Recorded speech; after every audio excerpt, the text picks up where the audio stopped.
नमस्कार दोस्तों, मैं हूं आपका दोस्त नवीन और आपका स्वागत है मेरे चैनल ट्रेडिंग सीक्रेट्स में। आज का वीडियो है option Greeks in trading, delta gamma theta Vega Rio in real Hindi examples. अगर आप ऑप्शन ट्रेडर हैं तो ग्रीक समझना आपके लिए ट्रेडिंग स्ट्रेटेजी का एक फाउंडेशन है। डेल्टा गामा थीटा वेगा रियो ये सब मिलकर बताते हैं प्रीमियम का असली गेम क्या है। ट्रेडिंग सीक्रेट्स में आज हम इन सबको समझेंगे विद रियल एग्जांपल्स। तो चलिए शुरू करते हैं। तो दोस्तों, पहला हमारा टर्म है what are option Greeks. Option Greeks क्या होते हैं? ग्रीक्स वो मैथमेटिकल टूल है जो बताता है कि ऑप्शन प्रीमियम किस फैक्टर से कितना बदलेगा। जैसा सबसे पहले हमारा ग्रीक कौन सा है? डेल्टा। डेल्टा में क्या बताता है? डेल्टा हमारे हमें बताता है कि प्राइस की मूवमेंट होने पे, मतलब कि जो अंडरलाइन एसेट है हमारी, उसकी मूवमेंट होने पे हमारा जो ऑप्शन प्रीमियम है वो कितना बदलेगा। अगला गामा। गामा हमें ये बताता है कि जो अंडरलाइन एसेट है उसकी प्राइस की मूवमेंट होने पे हमारा जो डेल्टा है वो कितना बदलेगा। अगला ग्रीक है थीटा। थीटा हमें टाइम डीके के बारे में बताता है कि आज के दिन हमारा जो प्रीमियम है कितना घटेगा। उससे अगला है वेगा। वेगा हमें बताता है कि आईवी के चेंज का इफेक्ट हमारे प्रीमियम पे कितना पड़ेगा। और उस लास्ट है हमारा रियो। आर एच ओ रियो। रियो हमें बताता है कि इंटरेस्ट फ्री रेट का असर हमारे प्रीमियम पे कितना पड़ेगा। वेगा में हम एक टर्म का यूज करते हैं जिसे बोलते हैं हम आईवी। आईवी मतलब होता है इम्प्लाइड वॉलिटिलिटी। यह ग्रीक नहीं है, एक मार्केट ड्राइवन इनपुट है जो वेगा के थ्रू प्रीमियम को अफेक्ट करता है। तो दोस्तों, अब हम इन ग्रीक्स को आगे विस्तार से पढ़ेंगे। तो चलिए शुरू करते हैं। तो दोस्तों, सबसे पहला हमारा ग्रीक है डेल्टा। डेल्टा क्या होता है? तो दोस्तों, डेल्टा में बताता है कि अंडरलाइंग एसेट में एक पॉइंट का मूवमेंट होने पर हमारा ऑप्शन प्रीमियम है वह कितना बदलेगा। एज्यूमिंग सब कुछ कांस्टेंट रहे। इसका मतलब ये है कि बाकी जो ग्रीक्स हैं जो ऑप्शन प्रीमियम में असर डालते हैं वो कांस्टेंट रहे। दोस्तों, हमारा जो कॉल ऑप्शन डेल्टा है उसकी वैल्यू होती है 0 से लेके +1 तक। और दोस्तों, जो हमारा पुट ऑप्शन डेल्टा है उसकी वैल्यू रहती है -1 से लेके 0 तक। एग्जाम्पल देख लेते हैं दोस्तों डेल्टा के। जैसे कोई हमारा स्टॉक है, उसका डेल्टा है 0.60। अगर वो एक पॉइंट की मूवमेंट करता है तो हमारा ऑप्शन प्रीमियम है वो 0.60 की मूवमेंट करेगा। लेकिन बाकी जो ऑप्शन है, मतलब ग्रीक्स हैं, वो कांस्टेंट रहे। वैसे ही हमारा पुट डेल्टा है, अगर वो किसी स्टॉक का -0.40 है, तो अगर हमारा स्टॉक एक पॉइंट बढ़ता है तो हमारा वो जो उसका ऑप्शन प्रीमियम है वो -0.40 घट जाएगा। एक्सपायर बिहेवियर, मतलब कि डेल्टा एक्सपायर के दिन कैसा बिहेव करता है। दोस्तों, जो आईटीएम डेल्टा है वो एक्सपायर के दिन जब मार्केट बंद होने वाला होता है तो उसकी वैल्यू 1 हो जाती है।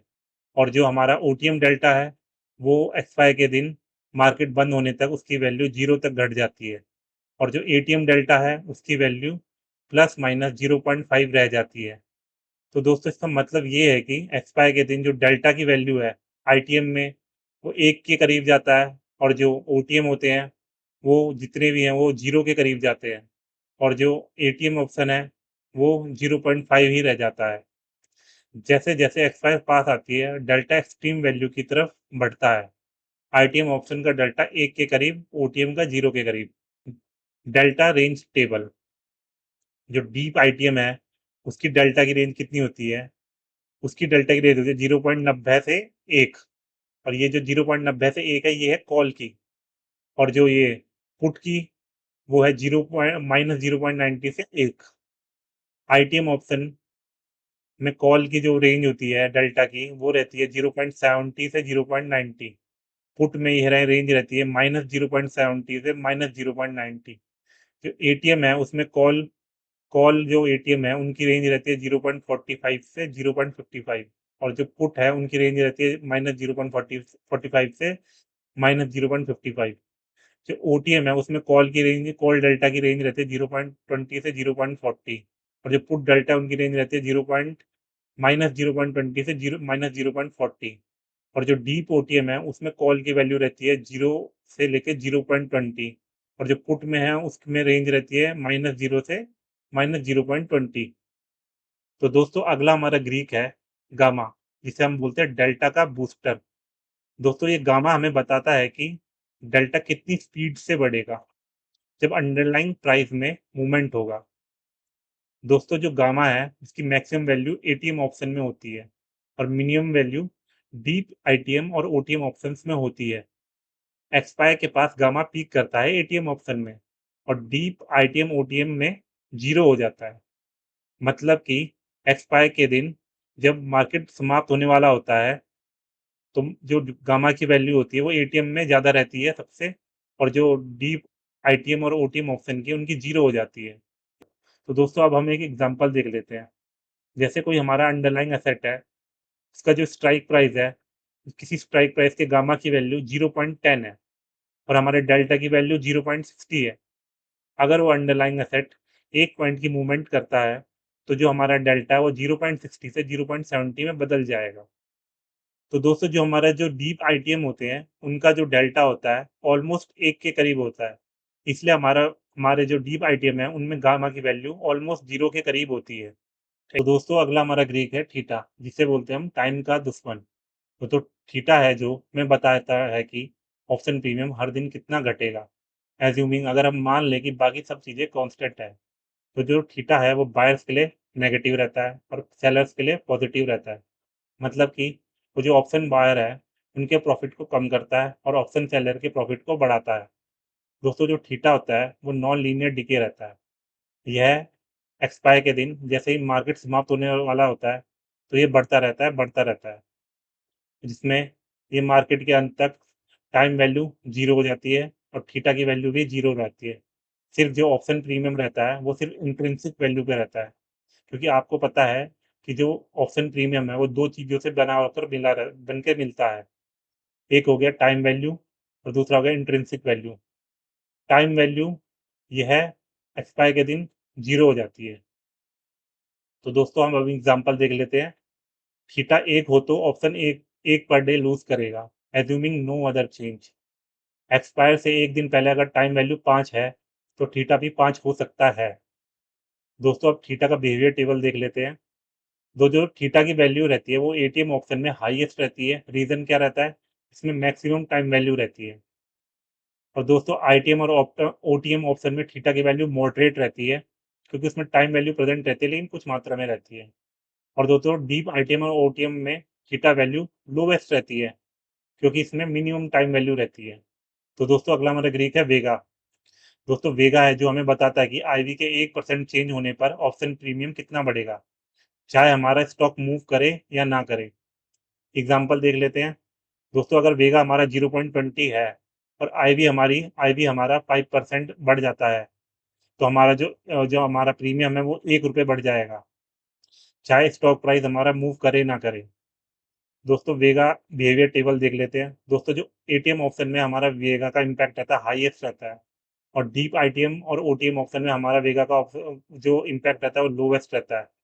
और जो जो दोस्तों जो जिसमें लॉन्ग एक्सपायर मतलब एक्सपायर अभी काफ़ी दूर रहती है, तो उसका भी वेगा सबसे हाई रहता है और नियर एक्सपायर का वेगा लो रहता है। और दोस्तों एक बात आप हमेशा याद रखना, वेगा को कभी अकेले नहीं हम देख सकते, हमें डेल बाकी जितने भी ग्रीक है सबको कंबाइंड इफेक्ट को हमें समझना पड़ेगा। तो दोस्तों अगला हमारा प्रीमियम है आर एच ओ रियो। दोस्तों जो रियो है वो हमें यह बताता है कि रिस्क फ्री इंटरेस्ट रेट के 1% चेंज होने पर हमारा जो ऑप्शन प्रीमियम है वो कितना बदलेगा। जो दोस्तों जो कॉल ऑप्शन का जो रियो का बिहेवियर होता है वो देखते हैं।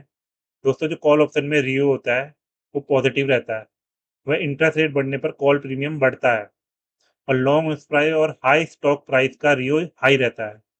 पुट ऑप्शन का बिहेवियर देख लेते हैं दोस्तों। दोस्तों जो पुट ऑप्शन के लिए रियो रहता है वो नेगेटिव रहता है। इंटरेस्ट रेट बढ़ने पर जो पुट प्रीमियम है वो घट जाने लगता है, और स्टॉक का प्राइस बढ़ने पर रियो है जीरो के पास आ जाता है। तो दोस्तों रियो बिहेवियर टेबल देख लेते हैं। दोस्तों लॉन्ग कॉल के लिए जो रियो रहता है वो पॉजिटिव रहता है और एक्सपायर पे उसका इम्पैक्ट रहता है हाई इन लॉन्ग एक्सपायर में उसका इम्पैक्ट हाई रहता है, और स्टॉक प्राइस में impact increase with stock price, वह स्टॉक प्राइस के इंक्रीज के साथ वो बढ़ता है। दोस्तों लॉन्ग पुट में रियो रहता है वो नेगेटिव रहता है। एक्सपायर पे इम्पैक्ट कैसा रहता है, वो हाई होता है लॉन्ग एक्सपायर में, और स्टॉक प्राइस पे इम्पैक्ट क्या होता है, अप्रोच जीरो। वो स्टॉक बढ़ता है तो वो जीरो के करीब जाने लग जाता है। और नियर एक्सपायर में रियो का रहता है लो, रियो की वैल्यू क्या रहती है, लो रहती है, और एक्सपायर का इम्पैक्ट क्या रहता है, मिनिमल इम्पैक्ट रहता है, और स्टॉक प्राइस पे क्या इम्पैक्ट रहता है, वो लेस सेंसिटिव हो जाता है। तो दोस्तों लास्ट में एक बार समरी देख लेते हैं सारे ग्रीक्स की एक साथ। तो दोस्तों पहला हमारा कौन सा है, डेल्टा। क्या कंट्रोल करता है, वो ऑप्शन प्राइस की मूवमेंट को कंट्रोल करता है। बायर पे इम्पैक्ट क्या करता है, वो प्रॉफिट और लॉस के लिए हो सकता है। और सेलर पे रिस्क एक्सपोजर, मतलब उसका रिस्क बढ़ सकता है। गामा कंट्रोल वर्ड, डेल्टा की स्पीड को कंट्रोल करता है गामा। बायर पे इम्पैक्ट क्या होता है, वॉलेटाइल प्रीमियम क्या हो जाता है, वॉलेटाइल प्रीमियम हो जाता है। सेलर पे इम्पैक्ट क्या होता है, सडन रिस्क, मतलब उसका रिस्क एकदम से बढ़ जाता है। थीटा क्या कंट्रोल करता है, टाइम डिके। बायर पे उसका क्या इम्पैक्ट पड़ता है, डेली लॉस, मतलब उसकी वजह से लॉस होता है बायर को। और सेलर पे डेली गेन, सेलर को प्रॉफिट होता है। अगला ग्रीक कौन सा है, वेगा। वेगा कंट्रोल क्या करता है, आईवी के चेंज का इफेक्ट। बायर पे क्या इम्पैक्ट पड़ता है उसका, आईवी का बेनिफिट। और सेलर पे आईवी का रिस्क। रियो क्या कंट्रोल करता है, इंटरेस्ट रेट इफेक्ट। बायर पे क्या इम्पैक्ट पड़ता है उसका, लॉन्ग टर्म इम्पैक्ट पड़ता है। और सेलर पे माइनर शॉर्ट टर्म इम्पैक्ट पड़ता है। तो दोस्तों ये था आज का वीडियो। अगर आपको वीडियो देखकर क्लैरिटी मिली हो तो लाइक शेयर और सब्सक्राइब जरूर करें। और हाँ, अगर आप ट्रेडिंग करते हैं और ट्रेडिंग में आप बार बार लॉस कर रहे हैं और आपको समझ नहीं आ रहा कहाँ गलती हो रही है, तो बिना झिझके हमें व्हाट्सअप करिए। तब तक के लिए जय हिंद।